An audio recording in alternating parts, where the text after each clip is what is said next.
امام حسین ناکام واپس خیمے میں پہنچے اور اپنے ساتھیوں سے کہا، میں نے اپنا فرض ادا کر دیا۔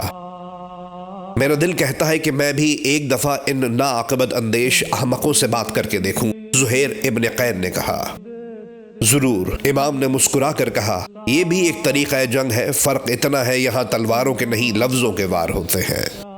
زہیر ابن قین گھوڑے پر سوار، سر سے پیر تک فولاد میں غرق، صف سے باہر نکلے اور پکار کر کہا، اے کوفہ والوں، خدا کے غضب سے ڈرو۔ ابھی تو ہم اور تم مسلمان ہیں، ایک ہی نبی کی امت ہے۔ جب تک ہمارے تمہارے درمیان تلوار نہیں کھچی، ہمارا رشتہ قائم ہے۔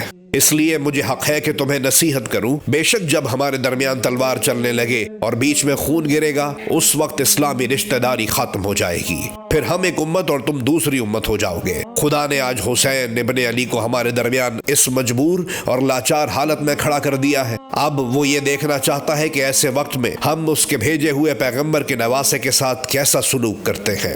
یہ بڑے امتحان کا وقت ہے۔ یزید اور عبید اللہ بن زیاد کو تم بھی اچھی طرح جانتے ہو، میں بھی جانتا ہوں۔ انہوں نے ہمارے عالموں اور قرآن کے حافظوں کو جس بے رحمی سے قتل کیا ہے، وہ بھی ہم نے دیکھا ہے اور برداشت کیا ہے۔ اے مسلمانوں، کب تک یوں ہی خاموش دیکھتے رہو گے؟ نہیں عرب کے سورماؤں، تم اتنے بے حس اور بے حیا نہیں۔ تمہارا خون کھول رہا ہے۔ عمر ابن سعد کے وجود پر لعنت بھیجو، اس قتل سے باز آؤ اور اپنے گھروں کو واپس لوٹ جاؤ۔ حکومت کی خوش آمدید۔ زہیر ابن قین کو برا بھلا کہنے لگے اور سعد کی تعریفوں کے پل باندھ دیے، مگر بہت سے ہونٹ خاموش تھے۔ حسین کے ورغلائے قابو میں آ چکے تھے۔ اب زہیر ابن قین ان کے ایمان جھنجھوڑ رہے تھے۔ خدا تیری زبان خاموش کرے، شمر نے ایک تیر لگایا اور جھلا کر کہا۔ زہیر ابن قین نے تیر کی نہ پرواہ کی نہ جواب دیا۔ شمر سے بولے، اے شمر، کیوں گناہ گار ہوتا ہے؟ اب بھی وقت ہے، توبہ کر اور اپنے ارادے سے باز آ۔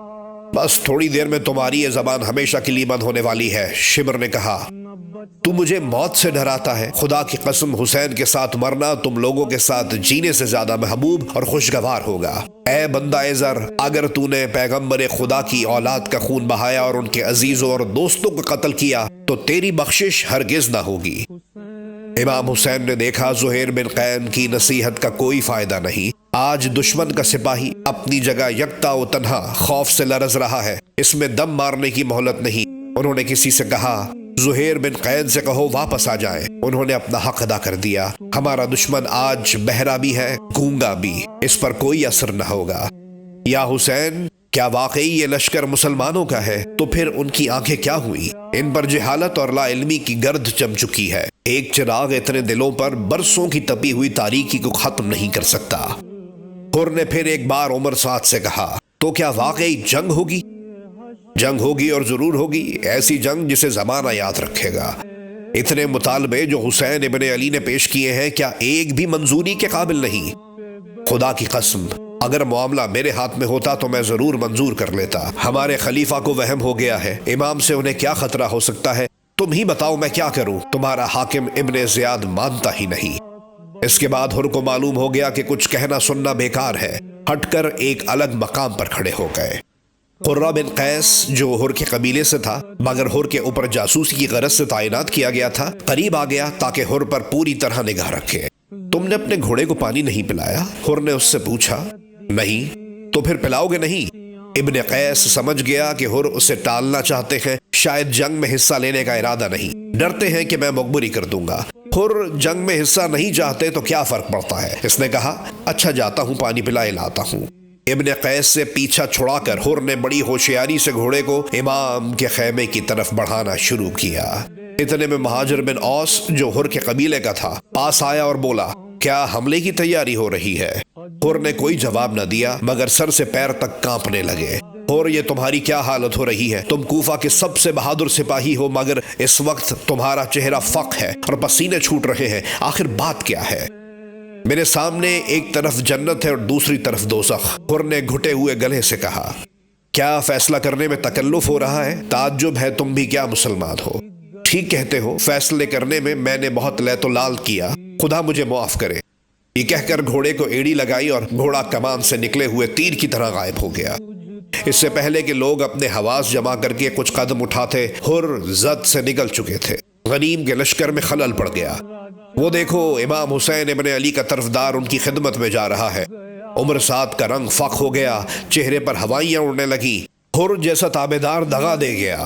2-4 رسالوں کو حکم دیا، فوراً اس غدار کا پیچھا کرو اور زندہ مردہ جیسے بھی ہاتھ آئے ہمارے حضور میں پیش کرو۔ مگر حر کا گھوڑا بجلی تھا کہ چھلاوا پلک جھپکنے میں غائب ہو گیا۔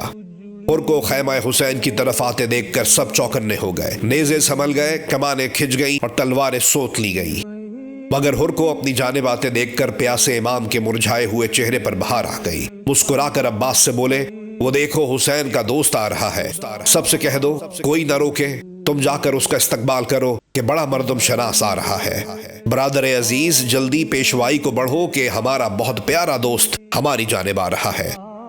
دور ہی سے حر نے نعرہ لگایا، اے جان رسول زندہ باد، زندہ باد۔ میں گناہگار معافی کے قابل تو نہیں، مگر آپ کی سخاوت اور دریا دلی کی آس لگا کر آیا ہوں، مجھے معاف فرما کر میری دنیا اور دین سنوار دیجیے۔ میرے آقا کئی روز سے تذبذب میں تھا، میرا دل و دماغ قابو میں نہیں تھا، کوئی راہ نظر نہ آتی تھی، بس اس کے سوا کوئی در کھلا نظر نہ آیا کہ آپ کے قدموں میں پناہ لوں۔ یہ گناہگار بندہ اپنے وجود سے شرمسار ہے، مولائے دو عالم میری حالت پر رحم فرمائیے، مجھے اس کشمکش سے نجات دلائیے، میرا ضمیر کئی دن سے مجھے ملامت کر رہا ہے، خود سے گھن آ رہی ہے، آپ ہی مجھے اس عذاب سے روحانی نجات دلا سکتے ہیں۔ شیر خدا کا صدقہ ایک بھولے بھٹکے کو راہ دکھائیے۔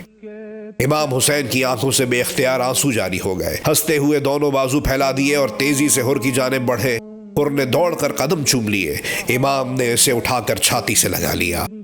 میں نے معاف کیا، میرے خدا نے معاف کیا، تیری رفاقت پر مجھے ناز ہے میرے عزیز، تو صاحب ضمیر منصف و دانا ہے، تو نے حق کی آواز کو سنا اور پہچانا، تیری تنہا ہستی ہزار دشمنوں پر بھاری ہے، یہ میری نہیں اس سچائی کی جیت ہے جو میرا دین اور ایمان ہے، اور تو میرا شریک کار ہے۔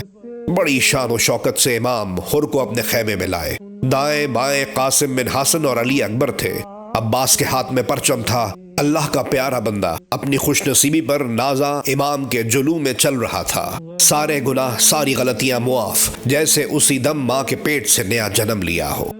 اب کمر کھول دیجئے، عباس نے ادب سے کہا، اور تھوڑی دیر آرام کر لو۔ امام نے شفقت سے کندھے پر ہاتھ رکھا۔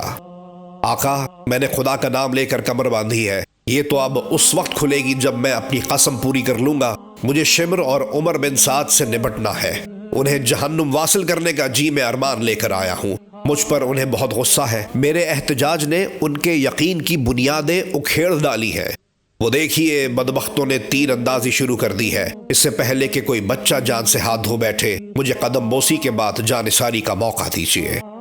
امام اداس ہو گئے، بھرے گلے سے بولے، دوست تمہاری محبت کو میں مر کے بھی نہ بھلا سکوں گا، چڑھتے سورج کو تو سبھی سلام کرتے ہیں، مگر تم نے اس بے کسی اور لاچاری کے وقت میرا ہاتھ تھامنا منظور کیا، بھلا میں تمہاری اس عظیم قربانی کا بدلہ کیسے چکا سکوں گا؟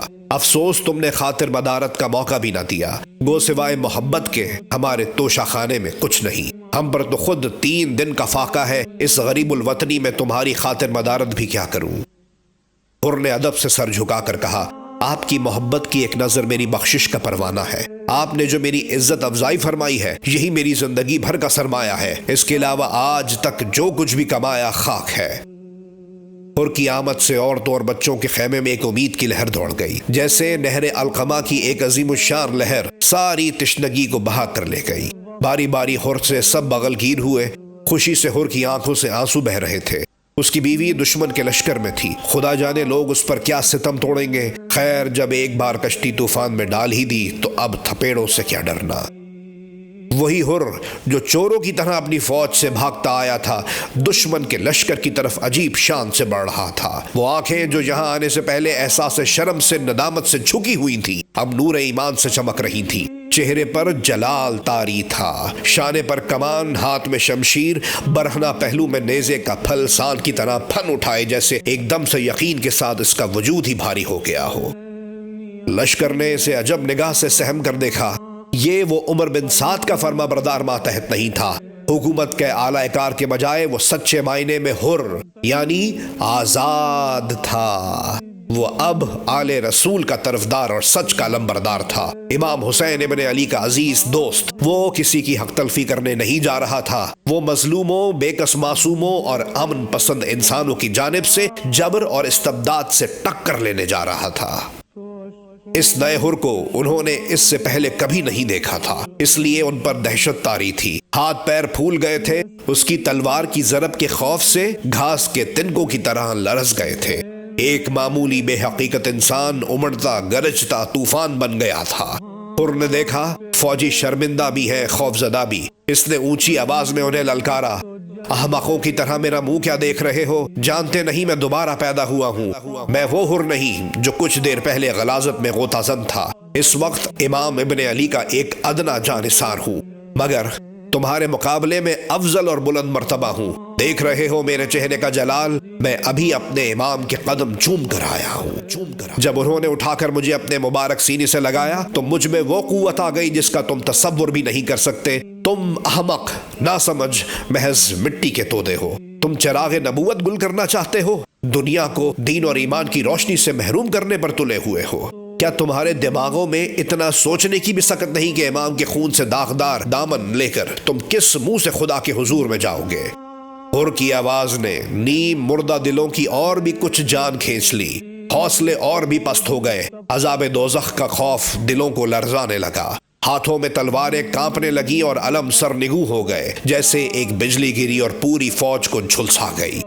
عمر بن سعد حیران و پریشان ادھر ادھر گھوم رہا تھا، اپنی فوج کو للکار رہا تھا، مگر سب جیسے سماعت کھو چکے تھے، مر چکے تھے۔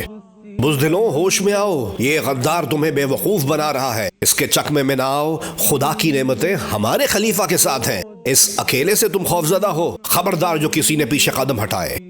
مگر لرزتے کانپتے سپاہی ہر کے بے پناہ حملے کے سامنے خشک پتوں کی طرح گر رہے تھے، مدافعت کی خواہش مر چکی تھی۔ امام ساتھ ساتھ ہر کی بہادری کی داد دے رہے تھے، اس کی ہمت افزائی کر رہے تھے۔ عمر بن سعد غصے سے دیوانوں کی طرح چلا رہا تھا۔ آخر اس نے اپنے خاص دستے کو حکم دیا کہ ایک دم چاروں طرف سے ہر کو گھیر کر کچل ڈالیں۔ ہر کو نرغے میں دیکھ کر امام کے ساتھی بے چین ہو گئے۔ آقا، مجھے اجازت ہے ہر کی مدد کے لیے جاؤں؟ ابھی عباس کے منہ سے الفاظ پوری طرح ادا بھی نہ ہوئے تھے کہ ہر گھوڑے سے نیچے گرے۔ امام نے چند ساتھیوں کو اشارہ کیا اور خود بھی گھوڑا بڑھا کر ہر کے قریب پہنچے۔ انہیں دیکھ کر سب بادل کی طرح چھٹ گئے۔